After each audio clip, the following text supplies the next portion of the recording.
There we go. Excuse me. All right, now we're going to learn about the holiday of Sukkot. In the holiday of Sukkot, Zion Faran, there are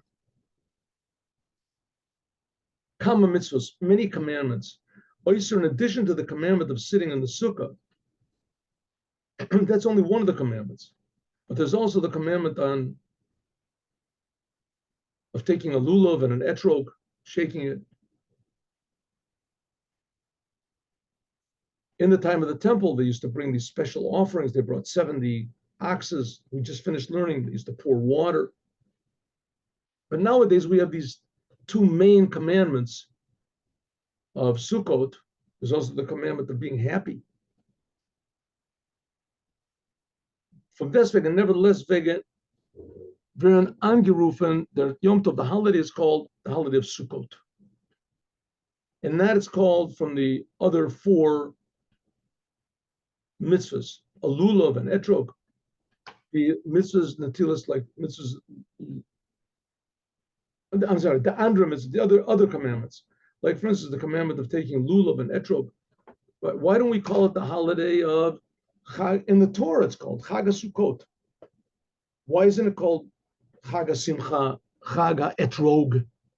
Right? Etrog is this fruit that they take. Chag HaLulav. Why the Sukkah? So it says, okay, the Rebbe says, I'll tell you why. Just one second. I know from the Talmud, one of the reasons why the holiday is called after the Sukkah. And for those of you who don't know, the Sukkah is this booth on the holiday of Sukkot. It is a commandment to sit in a booth that the walls can be made of anything, but the top of it, there are certain specifications for the walls, but walls basically can be made of anything. But the main thing is the top of it has to be made from some sort of foliage, leaves or something like that, which are cut off. They're not attached to the ground. That's the Sukkah. And that is to remind us that when we left Egypt, God surrounded us with these clouds. He protected us the whole 40 years we were in the desert. Okay, but that's the commandment, to sit in the Sukkah. We're supposed to eat our meals in the Sukkah. We're supposed to even sleep in the Sukkah, unless you're uncomfortable. Sleeping in the, you're supposed to live for 7 days in the Sukkah, basically. I know from the Talmud, one of the reasons is, so that's why we call the holiday is called the holiday of Sukkot. Why? There's other commandments there also. There's the lulav, the etrog. There's these four types that they take this big central branch of a palm tree and we shake it. Why is it called after the name of Sukkah? First, one of the reasons is as is the Maila from Mitzvah's Yeshiva B'Sukkah, there is some sort of a better, it's more valuable somehow, or the sitting in the Sukkah than the taking of the four types. What? Because the mitzvah of the Sukkah is connected with the days of the holiday. The Ganze Yom Tov, the whole holiday of Sukkot, from the first second of the holiday, there is already a commandment of sitting in the Sukkah. But the taking of the lulav and the etrog, even in the Holy Temple, doesn't start. The holiday starts in the nighttime. As soon as the sun sets, the holiday starts. And that's when we have to sit in the Sukkah. There was the commandment on us to sit in the Sukkah. But taking the lulav and the etrog, this is only in the morning, in the free. Nochmer, even more, is in the mitzvah of sitting in the Sukkah, as nit nor, not only was das hebt sich an from the erste minute, not only it starts from the first moment of the holiday, nor as muzaina hachana, it's a preparation. You have to make a preparation for this before Sukkah. You have to build a Sukkah. Barum es is doch a binyan, you have to make a binyan building from at least 3 walls. Other kamor, like our custom in Chabad, we make 4 walls. So you have to have some sort of a building that's already ready. Und davkan is specifically ta'aseh v'mina and lo manasui. It has to be that you put the branches and the foliage on the top. It can't be that it was already there. Ken min doch nit das nit tan in Yom Tov. You can't tan Yom Tov. You can't do it on Yom Tov. Nor men muz. It's so great, and you have to prepare for the Yom Tov. when an asiya sukkah, to make a sukkah, this is so it's already a mitzvah to prepare. But the dalit meaning, but by the lulav and the etrog, ken zayin is the ganzen tog, the whole entire day. Zol zayin ton. I'm sorry, the whole entire ton. Doing it, you can do the whole thing on Yom Tov. You could take a lulav over here and an etrog over here, just put them together and shake them. That's all. You don't have to bind them together. Not necessarily. So you don't have to have any preparation for the lulav and the etrog, but you do have to have a preparation for the sukkah. So a difference. So we have two differences. One difference is the sukkah is the first thing we do. You're obligated immediately when the holiday comes in. Number two is a sukkah you have to prepare for. You have to build a sukkah. Somebody has to build one. It can't be done on the holiday. Another big difference between sukkahs and the other four types is that the four different types, they are hagbala, a limit. After you do the commandment, that's it. You don't have to do it. You only take the lulav and the etrog and shake it once a day. The mitzvah sitting in the sukkah was the mitzvah. The mitzvah is to sit in the sukkah like you're dwelling in the sukkah, like a house. Is doch nit shayach. It's not relevant to say that it has a limit. All the time that there's the holiday, you're always obligated to sit in the sukkah. Nor is it tzitzich. It's during the whole entire days of the holiday. Mitzvah yeshivas sukkah, sitting in the sukkah, hoiptzichan mishikidam mishikidish achag. The commandment of sitting in the sukkah is from the first moment of the holiday until the last moment of the holiday, which is not the case of lulav and etrog. Lulav and etrog is just once a day. Another thing about sukkah over the other commandments is oich mitzvahs netilas yadayim, even over the commandment of netilas daled minim, of taking the four types, lulav and etrog, etc. All the commandments have their own individual character, only individual nature.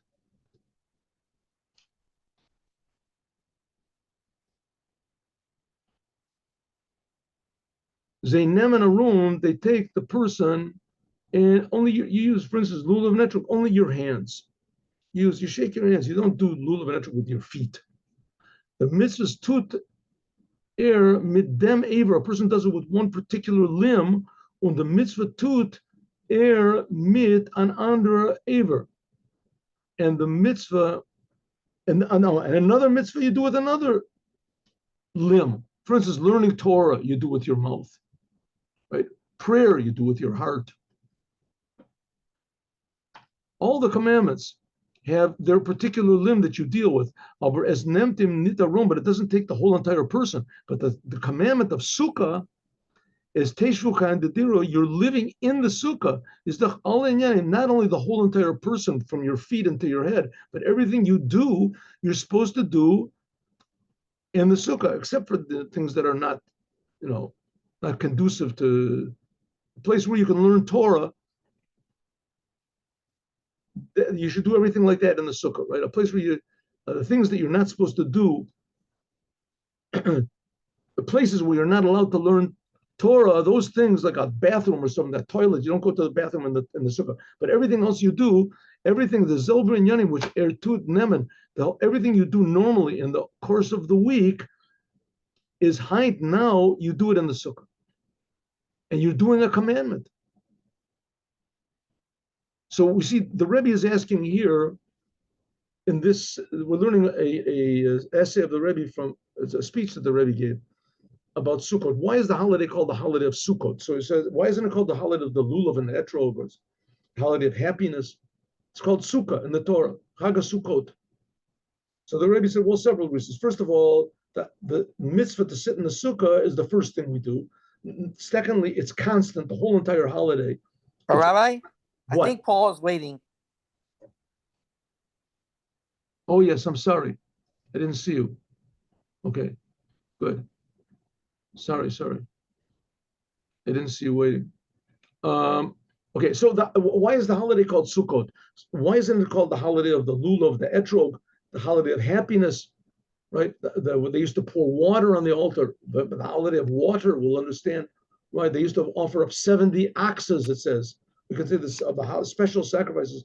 Why sukkah? So it says, first of all, the sukkah is the first commandment we do in the holiday. As soon as the holiday comes in the nighttime, we do the sukkah, which is not the case in Lulav and Etrog. We have to wait until the morning to do it. Another reason is that it's a constant commandment the whole holiday. The whole entire holiday, you can sit in the sukkah and you can make a blessing. Go into someone else's sukkah and make a blessing. Another reason is that the sukkah encompasses the whole person. He's completely surrounded and encompassed by the commandment of sukkah. You go inside of it, and not only that, everything you do in the weekdays in the sukkah, even more. As is bavus, it's known, what the rabbis say, call adam she'en lo bayit, a person that doesn't have a house, he's not a person. But that's what the rabbis say in the Talmud. Here we have in Yabamos. A person that lives on the street is not really a real person. Call a person that doesn't have a house, he's not really a person. As felt in their shlemos, he's lacking the whole true identity of what a person is. You don't have a house. A person's supposed to have a house. You don't have a house. Okay, you're still a person, but it's like a little bit animal. Varum, because an adam, a person has to have a house to live in. Is doch the mila. So the advantage of having a house means as nit davka ven gefint. It's not only when you have a house, even when you're walking around in the street or you're doing in business, whatever, is dermit. But the fact that you have a house to live in, so therefore that completes. That's one of the necessary ingredients for the wholeness of a man, of a human being. The mela, so automatically, the mela, the shas is sukkahs when it comes to the holiday of sukkahs.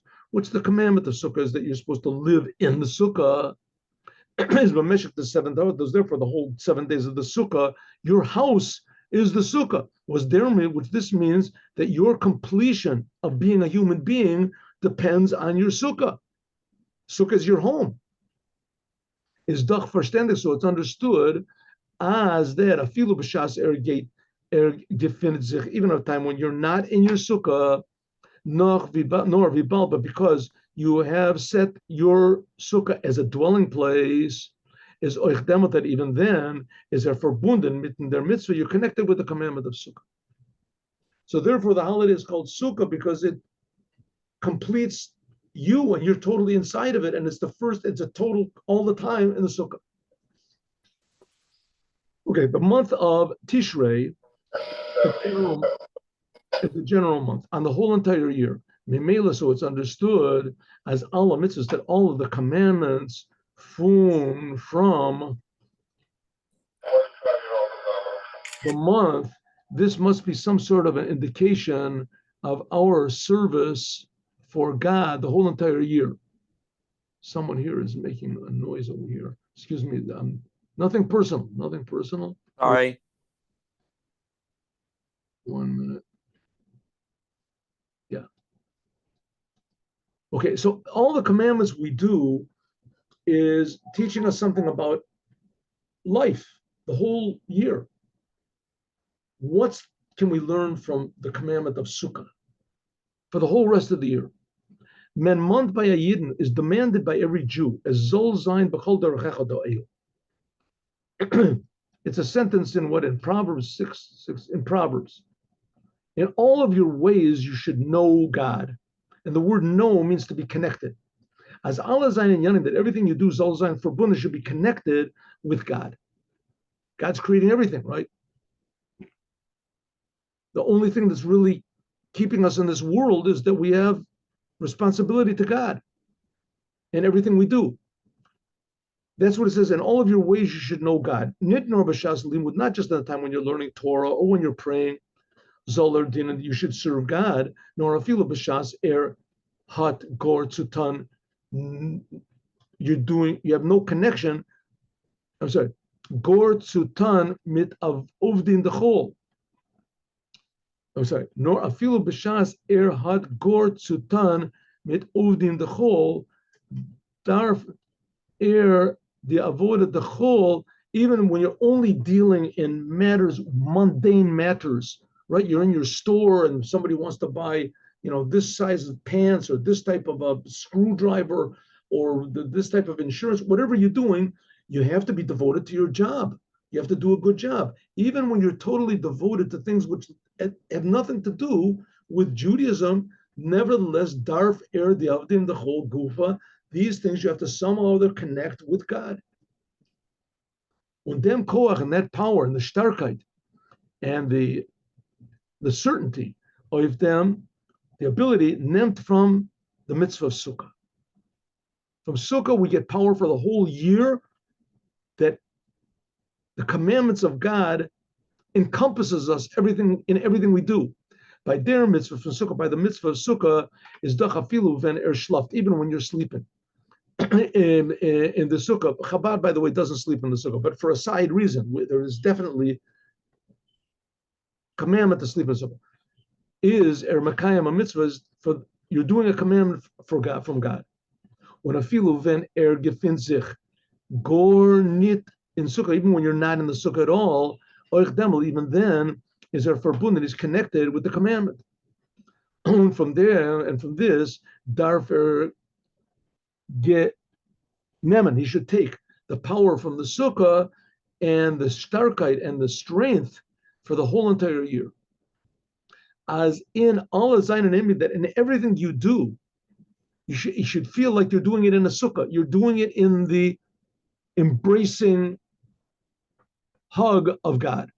Zoler zayin meshubad to alakus, you're connected to godliness.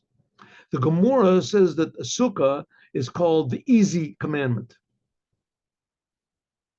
Why is it an easy commandment? All you have to do is just go into it. You don't have to do anything. Just go in. You don't have to take anything or say anything.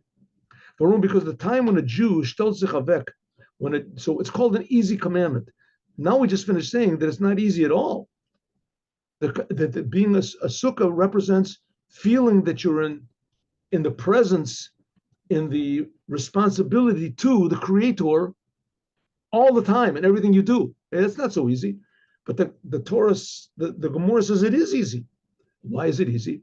Because when a Jew stellt sich avek, when a Jew makes a resolution, a strong resolution, as zol zayin vos et vet zayin, no matter what happens, ich bin an eved melech, I am the servant of the king of kings. You're sitting in a sukkah. Sukkah is not a thing you do because of Judaism. It's not a thing you do because of the Torah said. And it's our heritage, and that's our religion, and it's our way, and it's our identity. You do it because God said it right now. It's what the Creator of the universe is telling you to do right now. That's the biggest reward of all, just that he tells you to do something. If so, the whole time you're sitting in the sukkah, you're thinking, I am being embraced by the king. It says, Yaminu Tachabkeni, that God's right arm embraces me. Your arm has two sides to it, right? One, two, let's see if I can get this over here. Here. An arm has two sides and a tepach.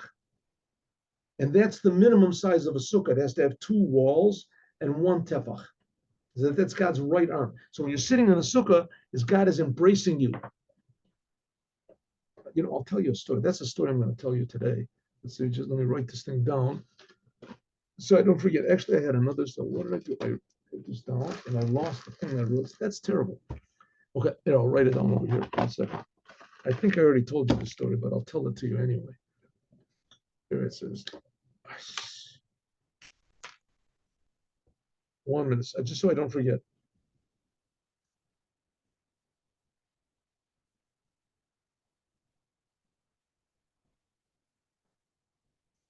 All right.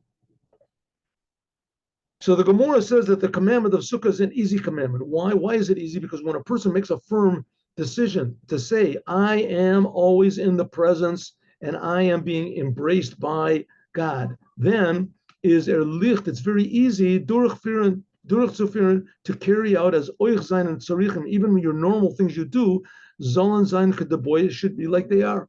When you're driving in your car and somebody cuts you off, when you're whatever. When macht oich betachtonim, he makes a dwelling in the lower place, in the world, Yisparech. When a person makes everything that he does a dwelling place for God, for the Creator, it's like living in a sukkah, right? Everything you do, the sukkah is your dwelling. So when you make everything demult, then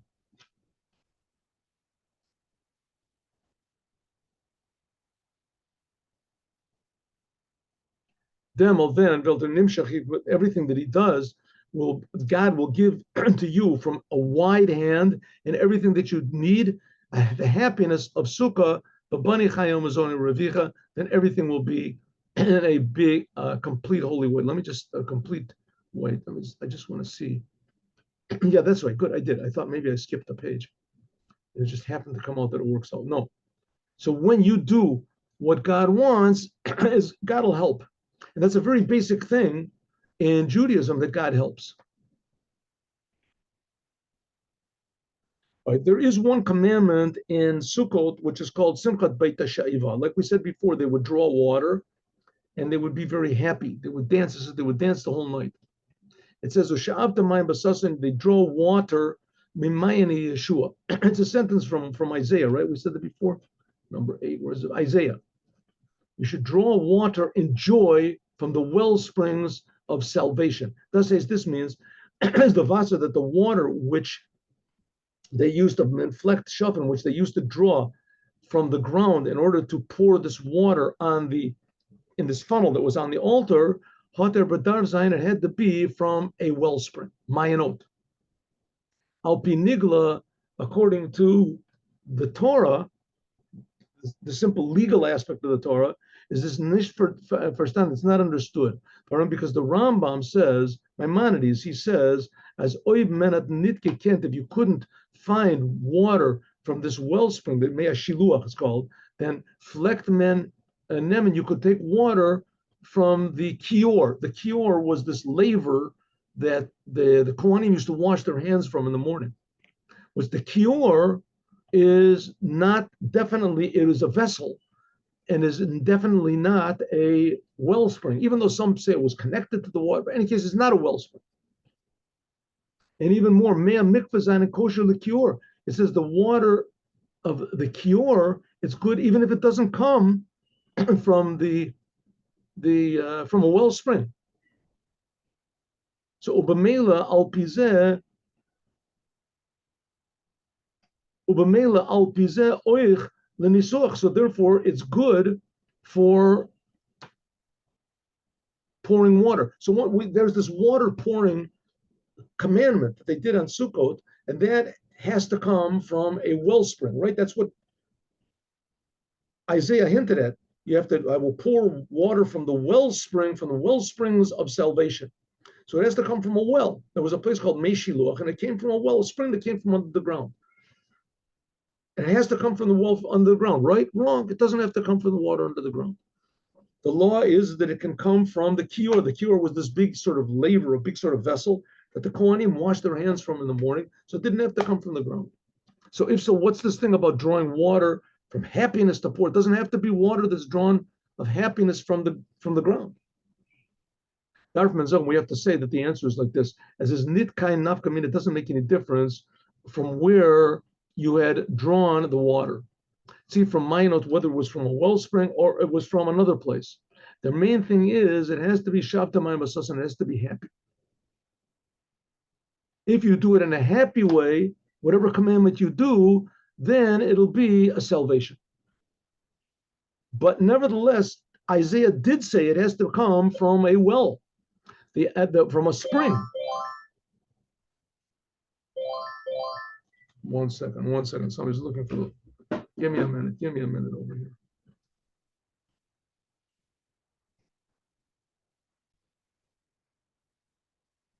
Okay, but nevertheless, it does say that the water should be drawn from a wellspring. A wellspring is a mayan is metayr b'kolshu. The wellspring water, it makes a person, purifies, even if it's a little bit. The law is that if a person becomes spiritually impure in Judaism, we don't have that anymore. It's only to a certain degree, but not really. In the temple, if you weren't pure, you couldn't go into the temple. So you had to get pure. The way you got pure, there was different types, but all of the types of purity depended on going to the mikveh.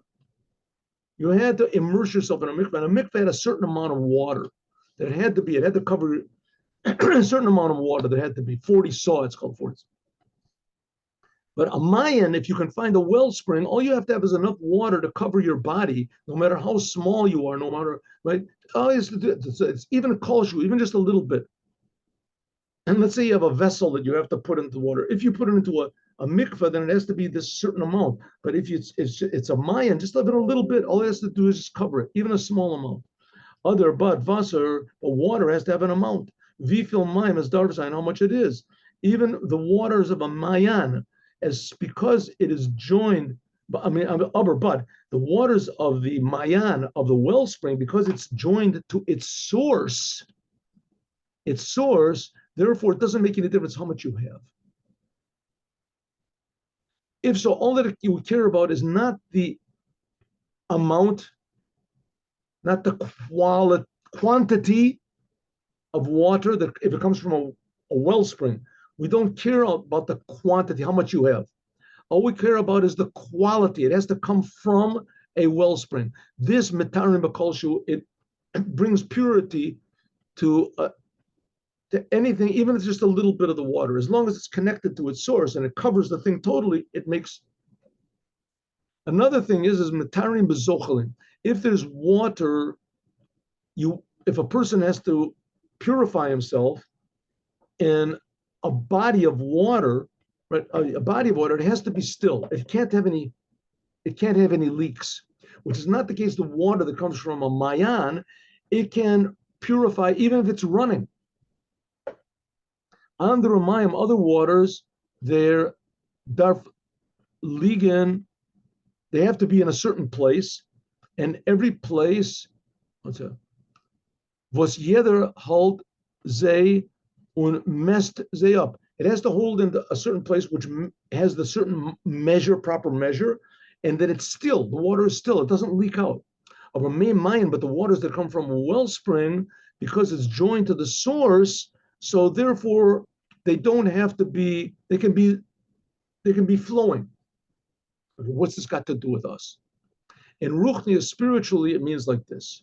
Oy men vil gehen mit eigene kochos. If you want to go with your own powers, you want to change the world.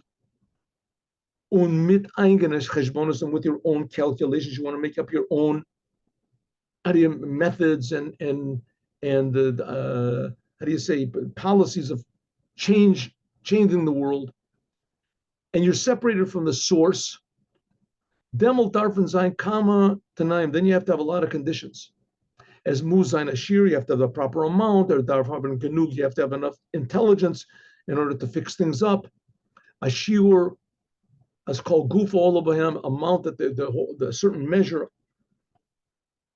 Und das darf sein gehalten und gemost, and it has to be concealed and limited in a certain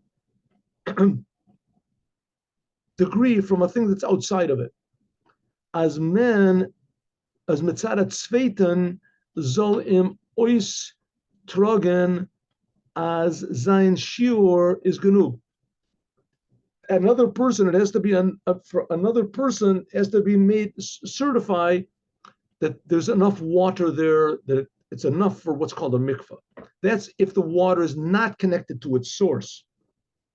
When oiber had nitte tenaim, and if you don't have these conditions, there's not enough water, or the water is not in the proper place, is vegan mitar. It cannot, is vegan mitar to purify someone else, can kain raid nitzain. You can't deal with it. Doesn't purify anything. It's kanavzain a klar. It has to be clear as the mayim alain zol makabel tuma. Even more, the water itself can become impure.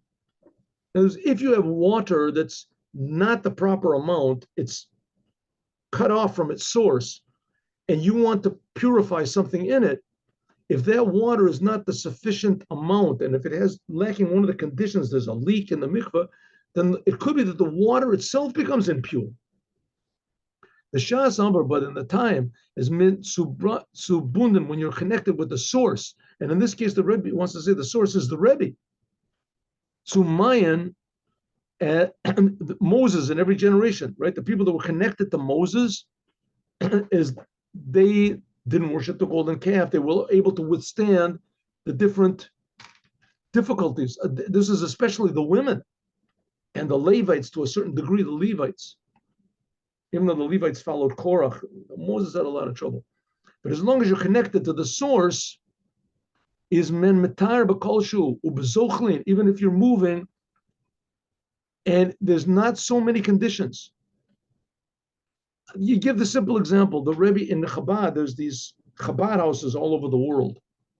And the people that run the Chabad houses, they have to deal with, with all sorts of people, all sorts of difficulties. And they have to provide money for themselves that nobody sends them money.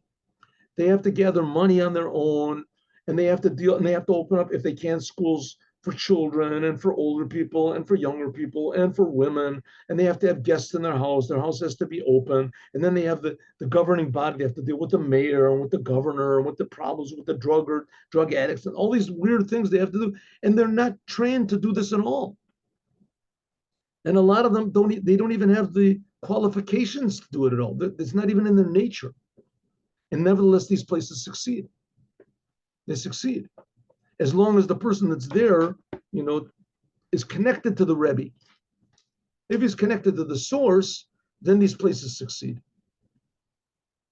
If a person wants on his own powers, his own abilities to do it, so it's true. There's some of the Chabad houses can be run by people who are very talented and they have experience, and the course of time, they've also built up friends and supporters. So it doesn't have to be 100% attached. But if it is attached to the Rebbe, then even if the person has no qualifications whatsoever, you see this amazing success, and it's growing all the time. Why? Because it's connected to the source of water. Now, of course, a person could say, what are you talking about? The Rebbe is just a human being. That's exactly what they said about Moses. That's exactly what they said about King David. Zem Moshe Ha'ish. That's why they worship the golden calf. Moses is just a regular person. King David, he's just like us. In every generation, there has to be the Mayan, the source. See, whether you have a lot of your own powers or you have less, all you have to do is just be a little bit, just something, right? You're the emissary of the Rebbe, udartzu, therefore, is zochlin oicha, can even be if you're moving, even if you got a few holes and it's pouring out, the baltaber, er is zu gebunde, because you're connected to the source, as gate air oif breiter places, you're walking on wide shoulders. The Rebbe here is talking about the previous Rebbe, that you have to be connected to him. And the Rebbe really was connected to him. The Rebbe would, on nit nor was er is nit makabel tuma, not only will you not become defiled, impure, even more, er is matara, you can get rid of all the other impurities. Afilu tuma chamura, even the worst impurities. We said mechatas, even the impurity of death. Val er is them val in them zainen, because in this there are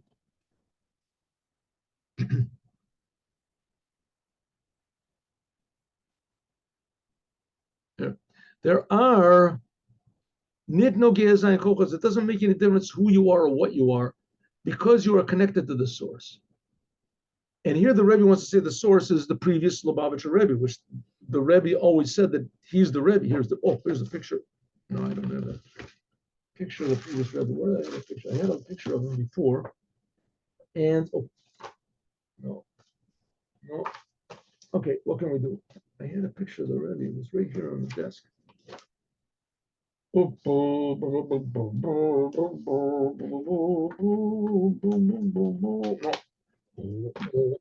Okay.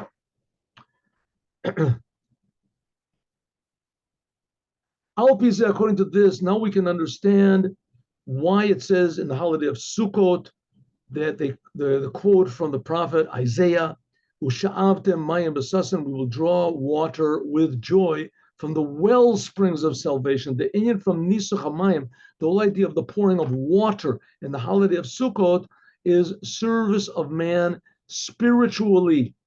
Un Kabbalat all, namely what? Accepting on yourself the yoke of heaven. The yoke of heaven. I'm going to do what God says because God said it. Was das is the chiluk, that's the difference between wine and water. Wine has a taste. The word for understanding and for taste is the same word in Hebrew. Yayin at the tam. Wine has a taste to it. It's something you can grab onto. Spiritually, this means understanding, grasping.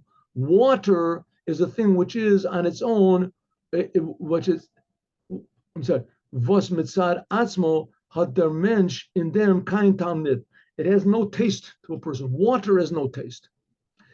Tut es nor mitzad kabbalas all. That's what it means. Serving God, basic serving God is without any understanding. You have to understand, but the reason you have to understand is because it's a commandment. So you have to try to understand everything. It's only because it's a commandment to try to understand.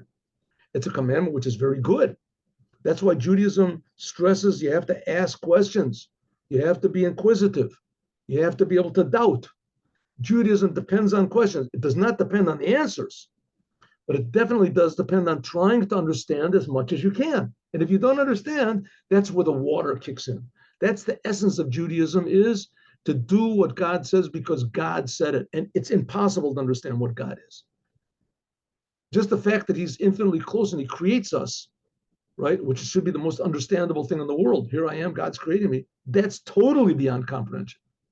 How much more so the Torah? So there's two aspects of the Torah. You have to understand the Torah. That's the wine of the Torah, and that gives you a happiness. And there's the self-surrender of the Torah. That's like water, and the water brings you true happiness. Erechent zich nit. You do not make any calculations. Mit zich, with yourself. Vi by im lekt zich. If you understand it or you don't understand it, nor verbind sich, he connects himself with the source, und is das mekayim, and he does it with Kabbalah. So even if you bring, like, let's take the example, the Jews, when there came the opportunity to worship the golden calf, so they said, listen, Moses is not here.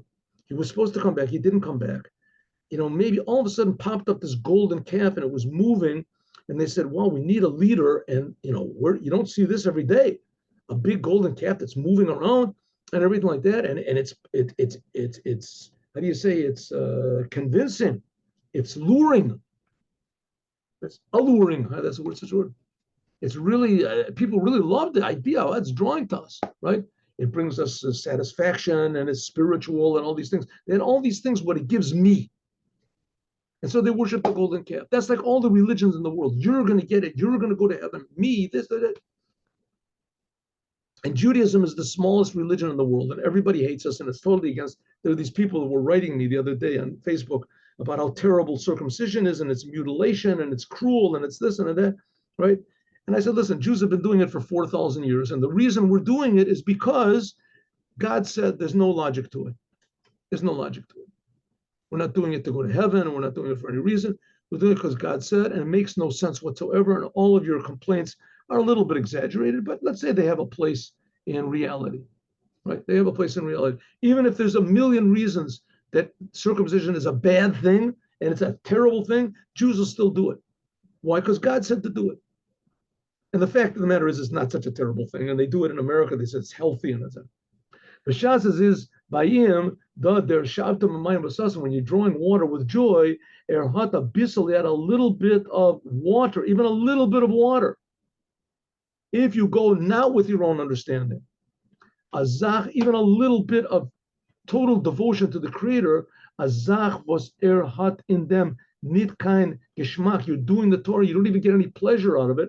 And from deswegen, nevertheless, you can get joy out of it. Weil vet does nis gisen, because you're pouring it on the altar from God, God's altar. Either Eberster, like God said. That's the basis of Judaism, right? Abraham taking his son to kill him made no sense. It was the opposite. Demel then, Verter b'mele will be Mayan Yeshua. As Vert Mea Mayan, there will be the well springs. joined to the source of the well. Umetar this, then it makes everything pure, even with just a little bit of water. Un es wird nimshach a Yeshua, there'll be a salvation and a blessing and a benefit in everything you do. And it'll be a blessing which is not commensurate at all to your abilities. Well, ir is einu mitten mako, because you are connected to the source.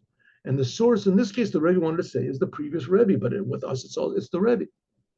This is from the speeches that the Rebbe gave in 1956. Good, wonderful. Now let us do we already did the Yom Yom. So here's the story. We did the Yom Yom for every day of the week. Story.